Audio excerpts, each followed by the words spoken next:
Aplicación práctica de NIF 9, instrumentos financieros. Eh, el día de hoy vamos a ver de manera breve dos casos. Uno que se trata de instrumentos financieros mantenidos para negociar y el otro es un caso de costo amortizado. El costo amortizado pues específicamente para un instrumento de deuda, como lo es un préstamo. Entonces vamos a ver de manera breve estos dos casos. Vamos a ver el número 1. El enunciado número 1 trata lo que es instrumentos financieros mantenidos para negociar. El 1 de septiembre del 2018, la empresa X adquiere 7 participaciones de un fondo de inversión monetario con la intención de obtener plusvalías o ganancias a un corto plazo, ante la expectativa de la caída de los tipos de interés. El valor de adquisición de estas participaciones es de $115,270 cada una y la entidad financiera que tramita la operación, o sea, el intermediario o la casa de bolsa, si ustedes lo quieren ver así, cobra una comisión de 1.5% sobre la transacción. Al 31 de diciembre de 2018, la cotización se sitúa en $113,445 por participación. Durante el trimestre, la cotización media del valor razonable de esas participaciones fue de $111,820. Dado que los tipos se han elevado a pesar de las expectativas, la empresa decide mantener la inversión sin plazo o fecha determinados, hasta que se recupere el valor de esta. Al 31 de diciembre del 2019, el valor de cotización de estas participaciones ya se encuentra en $118,822 cada una, siendo la media del último trimestre $119,636 por cada una de ellas. Y finalmente, la empresa el 3 de marzo del 2020 decide vender esas participaciones. Y el valor razonable a la fecha de la venta es de $122,495. Ok. Bueno, ¿cuál es el contexto general del caso? ¿Sí? Primero, un instrumento financiero mantenido para negociar es aquel en el cual la entidad trata de obtener una ganancia, una plusvalía, una utilidad por la venta o negociación de preferencia en un corto plazo, en un corto o mediano plazo, ¿sí? O sea, busca revender ese instrumento financiero, si lo queremos ver de esa manera. En el caso que fueran acciones, por ejemplo, la lógica dice de que si una empresa o una persona individual compra acciones en una entidad y se vuelve accionista de ella, pues la lógica dice que el propósito de esta es pues mantener esas acciones en su patrimonio para que éstas le generen dividendos a lo largo de N cantidad de años, ¿sí? Sin embargo, el propósito de un instrumento financiero mantenido para negociar no es ese, sino que el propósito principal es adquirir esos instrumentos financieros y obtener utilidad de ellos lo más pronto posible, sea en el corto plazo, mucho que mejor, ¿sí? O sea, solo obtener una utilidad por medio de la fluctuación de los precios y los cambios en los valores razonables, ¿sí? O sea, una reventa de instrumentos financieros, no tanto con el propósito de mantenerlos por varios años dentro de su estado de patrimonio, ¿verdad? Y que eso le genere utilidades, sino que es totalmente lo contrario. Entre menos tiempo lo tiene y si se saca utilidad, pues ahí es donde viene ya la negociación de ese instrumento financiero. Ok, Ahora bien, ¿cuál es el contexto ya propiamente del caso? Como ustedes se pueden dar cuenta, el 1 de septiembre la empresa pues compra las participaciones, ¿sí? Adquiere la inversión. Y a esa fecha, esa inversión tiene un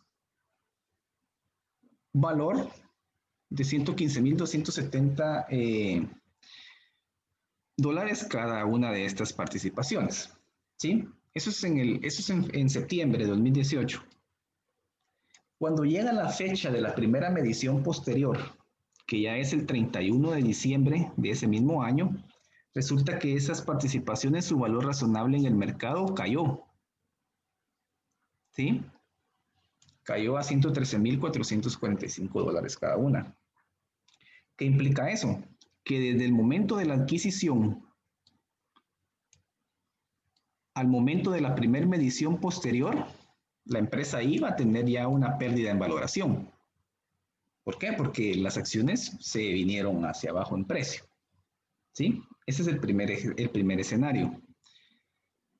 El segundo escenario se da ya en la medición posterior, pero al final del siguiente periodo, al final del 31 de diciembre de 2019, en donde en la última medición, que estuvo a 113.445 dólares cada participación, ya en la medición del 31 de diciembre del 2019, esas participaciones ya suben nuevamente su valor, su precio, y se sitúan en 118.822 dólares. ¿Qué implica esto? Ahora aquí implica que la entidad en su valoración posterior a este periodo, aquí ya va a obtener una ganancia en valoración de esa inversión. ¿Sí? Ahí ya podría tomar la decisión de venderlas. ¿Por qué? Porque ya está obteniendo una ganancia en la valoración, entonces ya va a obtener una utilidad, que es el objetivo por el cual esta entidad compró esas participaciones, ¿sí? Pero en este ejercicio no lo vende, sino que las va a vender hasta el 3 de marzo del 2020, ¿sí? ¿Y a qué precio las vende en el 20 de marzo del 2020? Resulta que en el 3 de marzo del 2020 estas eh, participaciones incrementaron su valor, ¿sí? A 122.495 dólares. ¿Qué implica eso? Que la entidad acá al final va a volver a obtener otra ganancia en valoración. Solo que aquí ya va a ser final porque aquí ya va a ejecutar la venta, ¿sí? Entonces al final la entidad sí sí cumplió con el objetivo que buscaba, que era obtener una utilidad o una plusvalía o una ganancia al momento de negociar esas participaciones, ¿sí? En sí este es el contexto general del caso. Ahorita vamos a ver ya las, las cifras para que eh, veamos cómo queda ya con números la resolución de este ejercicio, ¿sí? Ok.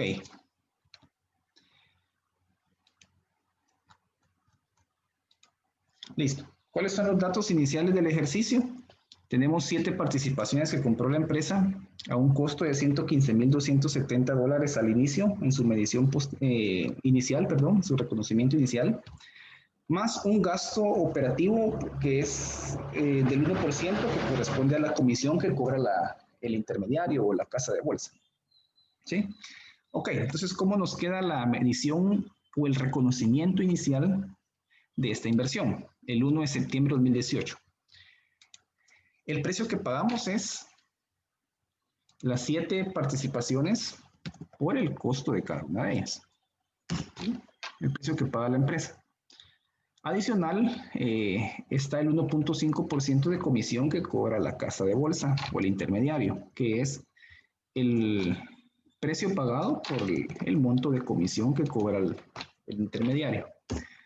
Entonces, al final tenemos un monto total de 818.993 dólares, que esto va a ser, esta es la medición para reconocerlo o para reconocer la inversión en los estados financieros. ¿Sí?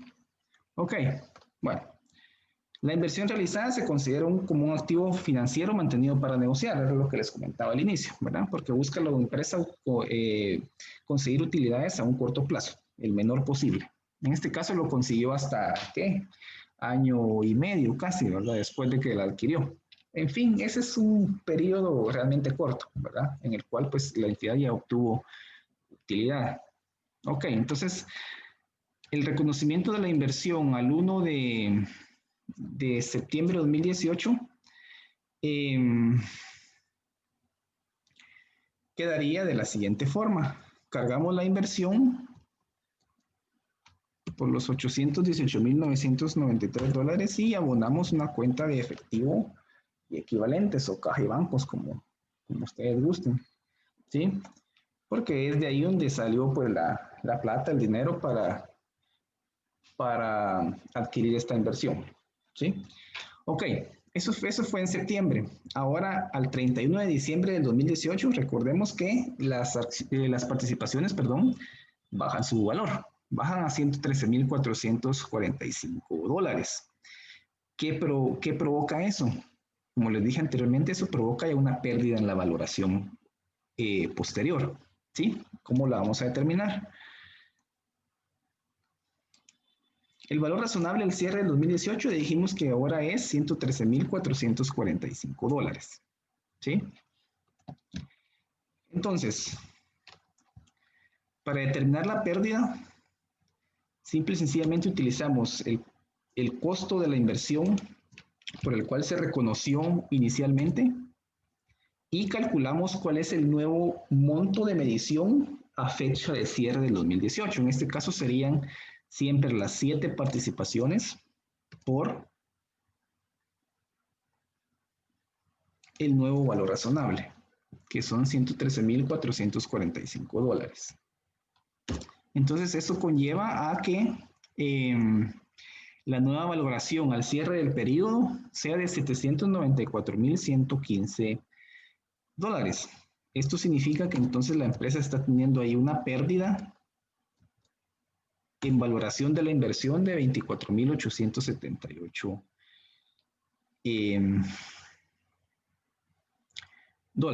¿Sí? Ok, bueno. Entonces realizamos el ajuste para reconocer esa pérdida al momento de la valoración en la medición posterior de esta inversión.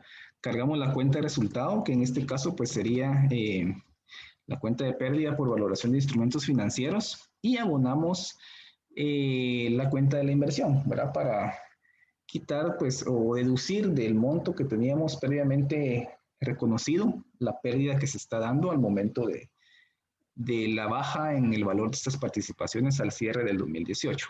¿Por qué monto? Pues por los $24,878 que se tuvo de pérdida al cierre del periodo. ¿Sí? Ok, bueno, ahí tenemos ya el escenario 2. Bueno, ¿qué hubiera pasado si aquí hay una ganancia? Entonces, este ajuste pues queda al contrario, ¿sí? Queda al contrario.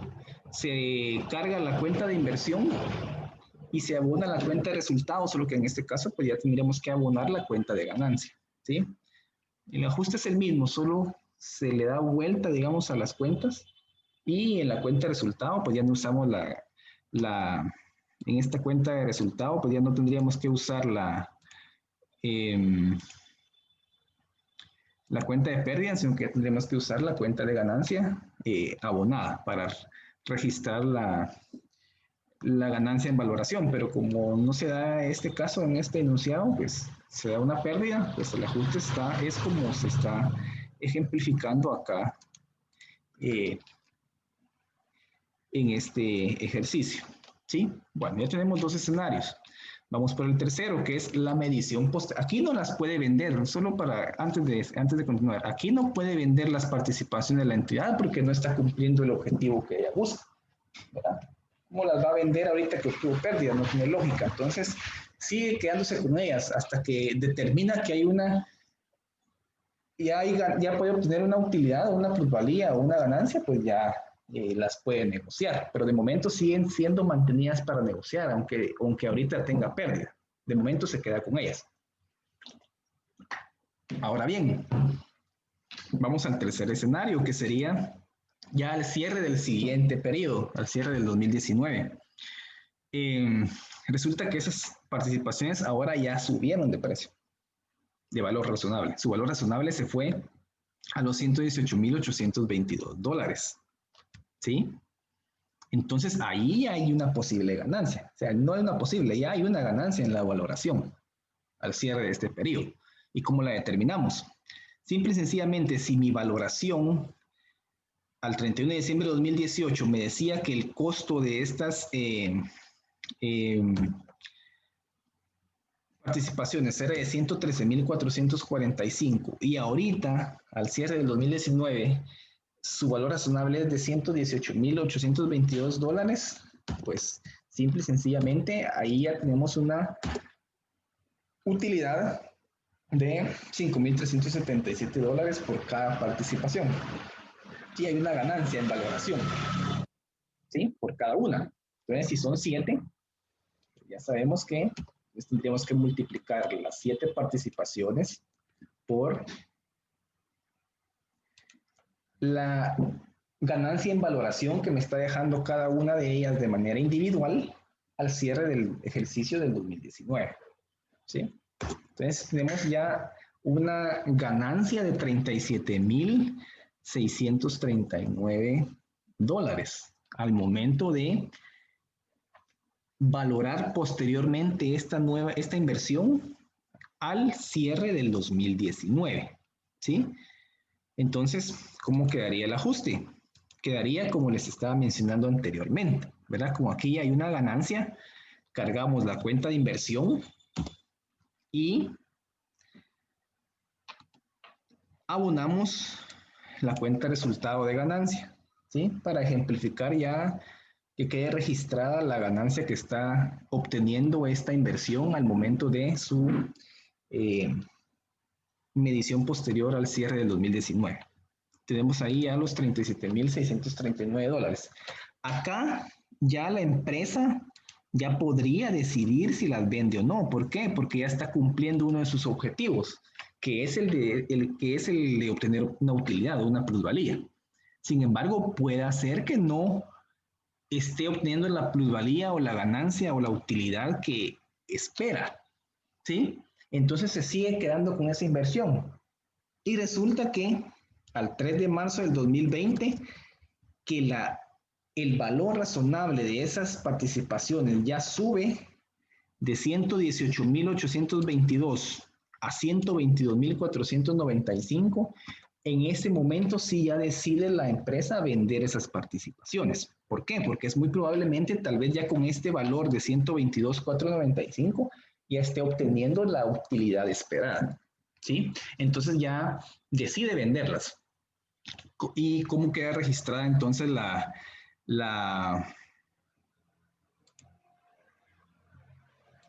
venta? ¿Sí?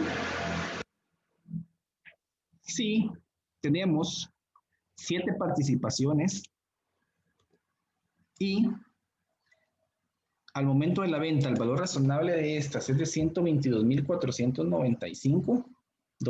Entonces, el monto total de la venta es de $857,465.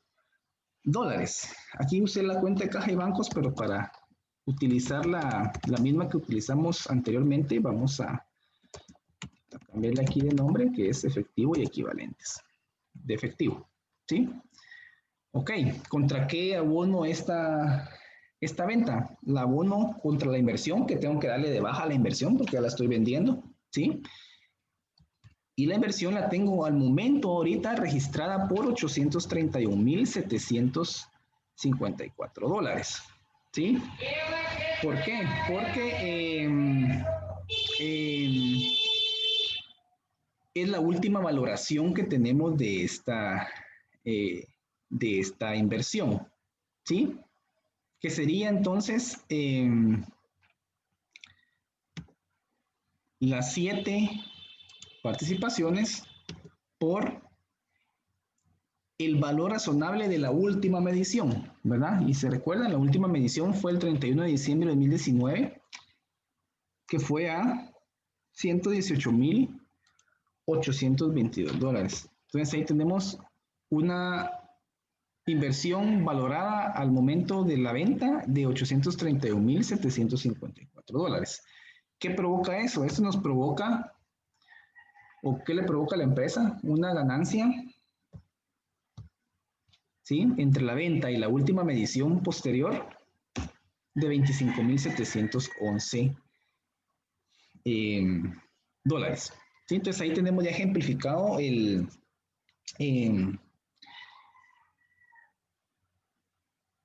ajuste para dar de baja la inversión al momento de la venta. ¿Sí? Entonces aquí ya la empresa ya cumplió con su objetivo de tener en negocio, mantener activos para negociar estos instrumentos financieros. ¿Sí? Ahora bien, veamos cuál fue la utilidad, la ganancia neta que tuvo la empresa. ¿Sí? Al inicio, la empresa pues tuvo una inversión inicial de $818,993. ¿Sí? Y resulta que estas participaciones las terminó vendiendo a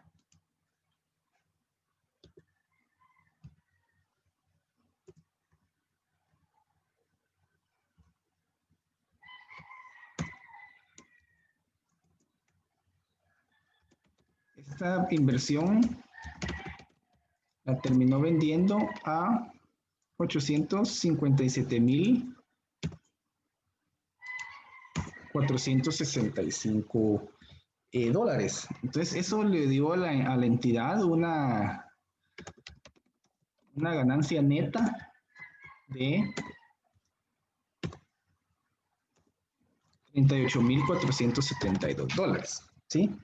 Que muy probablemente, pues, tal vez estuvo entre los parámetros que esperaba obtener, ¿verdad? Que al final es un 5% de utilidad, ¿sí? Ya desde el momento en que obtuvo la inversión hasta el momento que la vendió, ¿sí? Estamos hablando que aquí fue en septiembre 2018 y la terminó vendiendo en marzo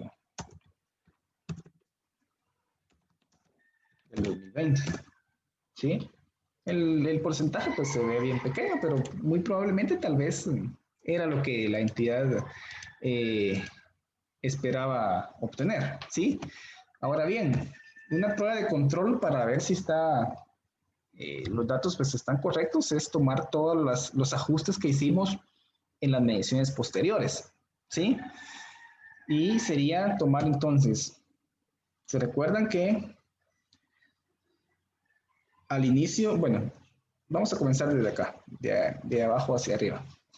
En el momento de la venta tuvimos una ganancia de $25,711. En la medición posterior de 2019 tuvimos una ganancia de $37,639. Y le resto la pérdida, en este caso sería la pérdida inicial que tuvimos en la primera valoración y tenemos allí los $38,472. ¿Sí? Entonces al final el cruce para verificar pues que si la utilidad neta determinada cuadra con todos los ajustes que hicimos en las mediciones posteriores y al momento de la venta, pues es correcto. ¿Sí? Entonces, de manera así sencilla y práctica, tenemos aquí ejemplificado cómo el juego de las mediciones posteriores en las valoraciones y en los valores razonables de estos instrumentos financieros, pues conllevan a que la empresa consiga el objetivo que es el de obtener una plusvalía, una utilidad, una ganancia al momento de negociar esos instrumentos financieros, ¿verdad? Recordemos que el objetivo principal o el fin primordial de un instrumento financiero mantenido para negociar es obtener utilidad en el menor corto plazo posible. ¿Sí? En este caso para la empresa fue como al año y medio que ya determinó que las vendió y que las vendía y pues ya estaba satisfecha con el porcentaje de utilidad que estaba obteniendo. ¿Sí? Ok. Bueno, vamos a pasar entonces ahora al enunciado número 2. ¿Sí? El enunciado número 2 es un enunciado también práctico y sencillo que ejemplifica el costo amortizado de un instrumento de deuda, en este caso pues es un préstamo, ¿sí? ¿Qué dice el enunciado?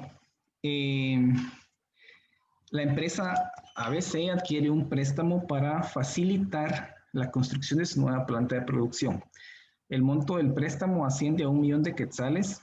Adicional, la empresa deberá pagar 60.000 quetzales para obtener un aval de un tercero, ¿sí? Un tipo, si ustedes lo quieren ver así, un tipo gasto administrativo, ¿sí?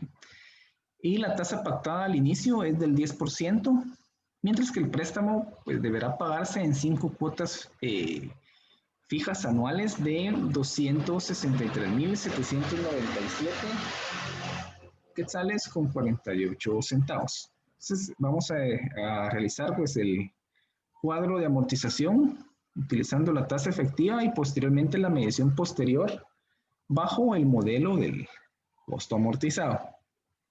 ¿Sí? Ok. ¿Qué datos nos tenemos para hacer nuestra tabla de amortización?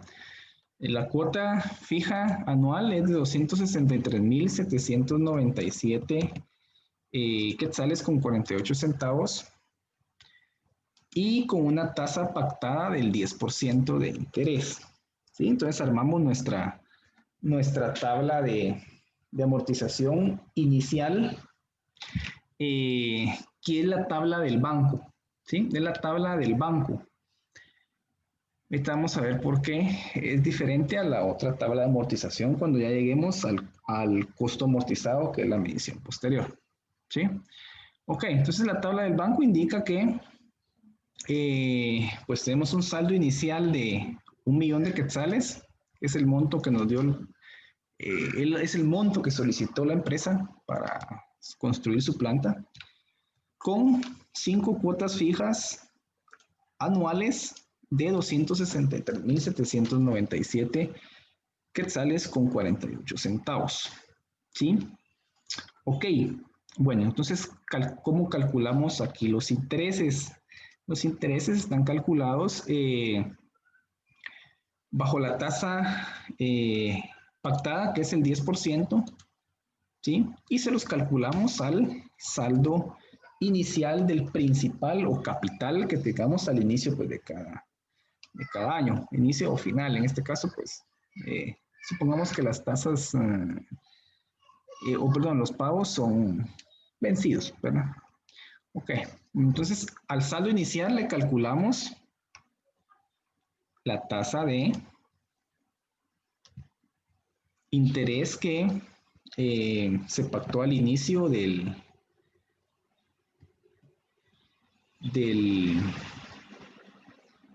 préstamo, ¿sí? El principal por la tasa de interés, que son los 100, entonces serían 100.000 quetzales, que es el 10% del saldo inicial de capital, ¿sí? Entonces, ¿cuál sería el abono a capital? Pues la deducción de la cuota menos los intereses. Tenemos esta cuota de 263.797 se divide dentro de en 100.000 de intereses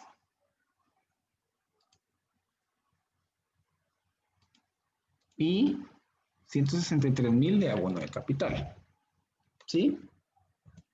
Y entonces nuestro saldo final, que es saldo final puramente de capital, es simple y sencillamente pues la deducción o la resta de mi saldo inicial de capital menos el pago de capital que se está haciendo ya en el primer periodo. ¿Sí? Eso nos conlleva a tener un saldo final de capital de 836.202 quetzales. ¿Sí? Este saldo final del año 1 pasa a ser el saldo inicial del año 2, por simple lógica. ¿Sí? Y del año 2 al 5 se repite la misma fórmula que hicimos en el año 1, ¿sí? Que los intereses se calculan el 10% del saldo inicial de capital de ese año por la tasa del 10%. Entonces, al final tenemos el monto de intereses para el año 2. Y el abono de capital, siempre la misma fórmula. A la cuota le restamos los intereses, pues ya tenemos allí el abono a capital. ¿Sí? Y el saldo final es la misma fórmula. El saldo inicial de capital menos el pago de capital de ese año y tenemos nuestro saldo final de capital. ¿Sí? Esto mismo se repite para todos los años hasta llegar a tener en cero ya el último año, ¿sí? Entonces, esa es la tabla de amortización del banco. Ahora bien, la empresa tuvo que pagar, en el enunciado lo dice, que pagó 60,000 quetzales de un gasto administrativo, que era por el aval de un tercero para la obtención de este préstamo. Entonces, en la contabilidad de la empresa, estos 60,000 quetzales no deben de ir cargados al momento a la cuenta de efectivo y equivalentes, ¿verdad? ¿Por qué? Porque en el millón de quetzales que el banco le está tramitando el crédito, va incluido esos 60,000, ¿sí? Es como cuando uno normalmente saca un crédito fiduciario, ¿verdad? Por ejemplo, 10,000 quetzales. Pero el banco siempre le dice a uno, bueno, de esos 10,000 quetzales son 500 de gastos administrativos, por ejemplo. Al final, ustedes en la tabla de amortización del banco van a tener los 10,000 quetzales. Como en este caso, en la tabla de amortización del banco, la empresa tiene el millón. Sin embargo, si lo llevamos al ejemplo personal, de esos 10,000 quetzales que ustedes le solicitaron al banco y le deducen los 500 de gastos administrativos, a ustedes el banco va a venir y solo les va a depositar 9,500, les va a desembolsar, ¿sí? Les va a desembolsar solo 9,500. Entonces es este mismo caso acá. El crédito está solicitado por 1,000,000 y así está en la tabla de amortización y lo tiene que pagar el millón completo la empresa. Sin embargo, a la empresa, el banco solo le va a desembolsar 940,000. ¿Sí? ¿Por qué? Porque en ese millón ya están incluidos los 60,000 del costo de transacción, que en este caso sería el aval del tercero. Entonces, así se reconoce de manera inicial este instrumento de deuda. ¿Sí? Cargamos el efectivo y equivalentes por los 940,000 y también la obligación financiera por el costo de transacción, que serían los 60,000, y se queda ya registrada la obligación del préstamo total por el millón completo, ¿sí? El cual se va a ir amortizando a lo largo de los 5 años que tarde el periodo de pago del préstamo, ¿sí? Ok, entonces ahí tenemos ya ejemplificado ya cómo se reconoce inicialmente este instrumento de deuda. Ahora bien, la entidad debe elaborar una tabla de amortización del préstamo. Ya la entidad como tal en la cual se considere el aval como un mayor valor del costo del préstamo. Para esto se debe calcular el interés efectivo. Se puede calcular por medio de una tasa interna de retorno, o sea, la fórmula de la TIR, ¿sí? Tomando en cuenta los flujos de efectivo que va a tener en cuenta la operación como tal del préstamo, ¿sí? Entonces lo calculamos así de una forma sencilla. Colocamos aquí los 5 periodos, ¿sí? Que se va a pagar el préstamo con las 5 cuotas. Pero en el periodo 0, antes tenemos que colocar el desembolso del préstamo, que son los 940,000 quetzales. ¿Sí? Los 940,000 quetzales. Para hacer la fórmula de la tasa interna de retorno. Y los flujos de efectivo, en este caso para la entidad, serían estos. 263,797,48 quetzales por año. ¿Por qué? Porque es el desembolso que va a tener año con año de cada una de las 5 cuotas. Entonces, estas salidas de efectivo para efectos de cálculo de la fórmula se colocan todas en negativo, ¿verdad? Porque si no se colocan en negativo, la fórmula no va a correr y no va a dar una información fiable, ¿verdad? De la tasa interna de retorno. Entonces, ya teniendo aquí armados los datos, calculamos la tasa interna de retorno con una fórmula sencilla de Excel, ¿verdad? Que es la fórmula de la TIR, ¿verdad? En la cual ustedes pues ya solo vienen y calculan la tasa interna de retorno y marcan todo marcamos todo el rango de datos, ¿verdad? Incluido el flujo de efectivo que se le desembolsó a la empresa, menos los flujos de efectivo que está sacando año con año al momento de pagar cada cuota, ¿sí? Y resulta que nos da una tasa del 12.47%. Esta tasa es la que vamos a utilizar para calcular el costo del préstamo total, ¿sí? El costo del préstamo total, en donde ya esto ya sería prácticamente el costo amortizado, el cual ya incluye entonces los 60,000 y ahorita lo vamos a desmembrar para ver cuánto es precisamente la amortización del aval, que es específicamente la esencia de este modelo de costo amortizado, ¿sí? Ok, entonces una vez calculada la TIR, la empresa debe proceder a elaborar la tabla de amortización utilizando el método del costo amortizado bajo la tasa interna de retorno, ¿sí? Entonces utilizamos la misma tabla que hicimos al inicio de amortización del banco, con la diferencia que acá vamos a iniciar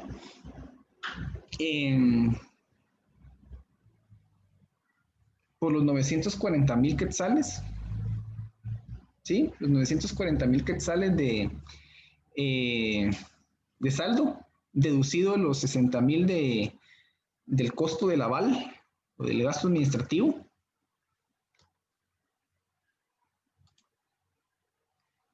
Las cuotas siempre van a ser las mismas fijas, 5 cuotas de 263,797 cada año, ¿sí? Y el costo del préstamo, la fórmula es la misma que utilizamos anteriormente. Lo que cambia aquí entonces ya es la tasa, porque vamos a utilizar la tasa ajustada que nos dio la fórmula de la tasa interna de retorno, ¿sí? Que en este caso ya tendríamos que utilizar el 12.47, ya no el 10% que utilizamos al momento de realizar la tabla primera de amortización del banco. Entonces, ¿cómo queda aquí el enunciado? El cálculo, perdón. Quedaría entonces siempre el saldo inicial por la tasa nueva calculada, ¿sí? Por la nueva tasa calculada.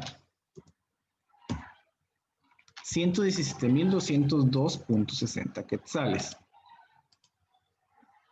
¿Sí? O sea, la metodología es la misma que en esta tabla, solo lo que cambia es la tasa. Aquí ya estamos utilizando la tasa interna de retorno que nos dio el ejercicio en el cálculo, acá del cálculo de la TIR que hicimos en este juego de flujos de efectivo para llevarlo a un costo amortizado, ¿sí? El abono de capital es lo mismo. Tengo la cuota y le deduzco los intereses. Me da cuánto estoy yo pagando de capital.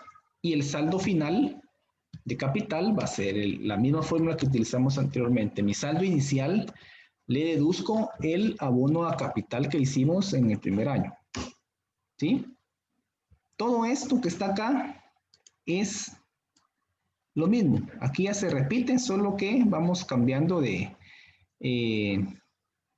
moviendo la fórmula que hicimos aquí, ¿verdad? Tenemos que ir a tomar el saldo inicial del año 2, 3, 4 y 5 sucesivamente, ¿verdad? Pero todo lo que hicimos acá se replica para los últimos 4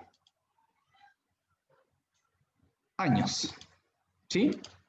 Al final, para llegar a tener un saldo de 0 al término del quinto año.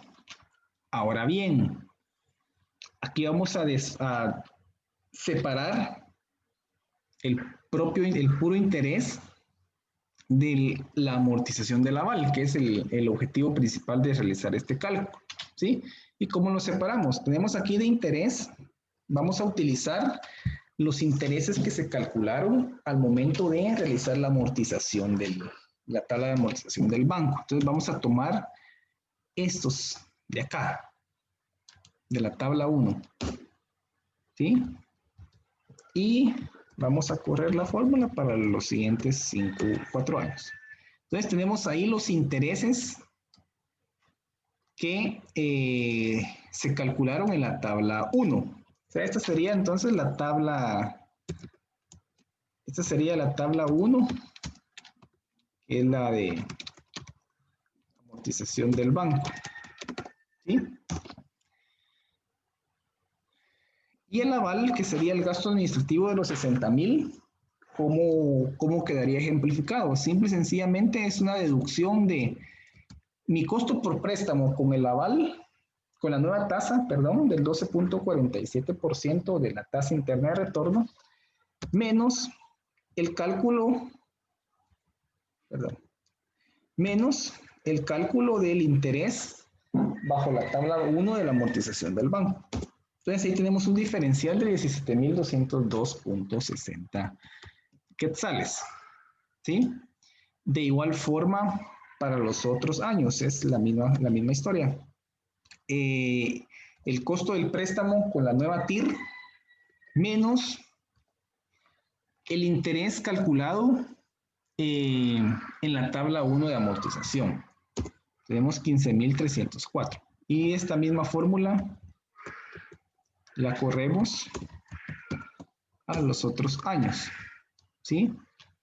Y ahí ya tendríamos ejemplificado la parte separado, la parte del interés y el aval, ¿sí? Que es el gasto administrativo.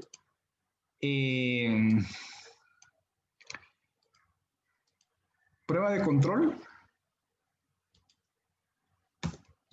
Los 60,000 del aval, ¿sí? La suma de todos los avales durante todos los años bajo esta tasa de costo amortizado, ¿sí? Entonces ahí tenemos ya ejemplificado el costo amortizado en la tabla de amortización. ¿Y cómo quedaría entonces los ajustes de medición posterior de las cuotas de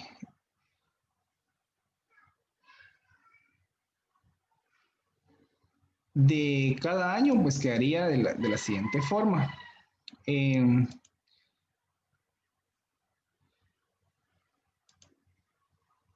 La obligación financiera, ¿sí? Vamos a darle de baja al año 1 de el abono a capital. En este caso serían los 163,797 del año 1, ¿sí? Y vamos a darle de baja también, pero vamos a a cargar el aval del año 1, ¿sí? Y también los intereses del año 1. ¿Contra qué? Contra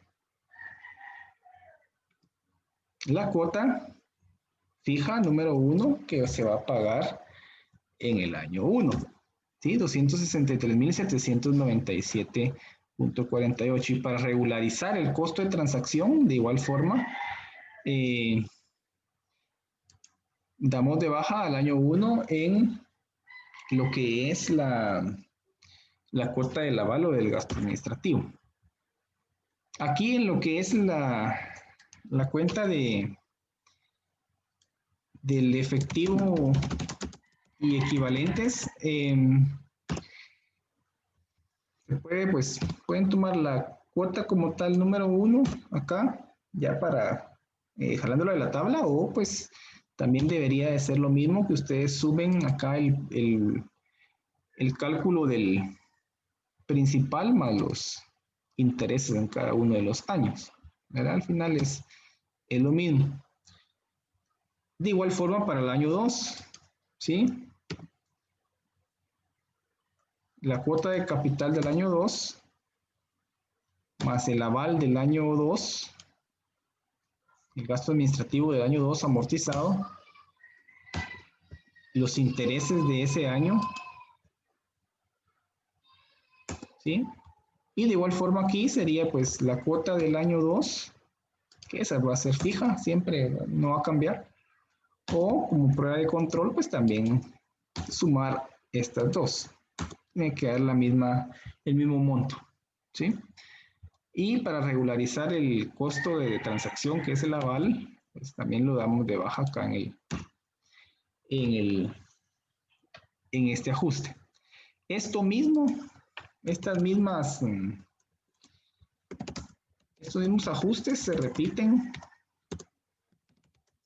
para los años 3, 4 y 5.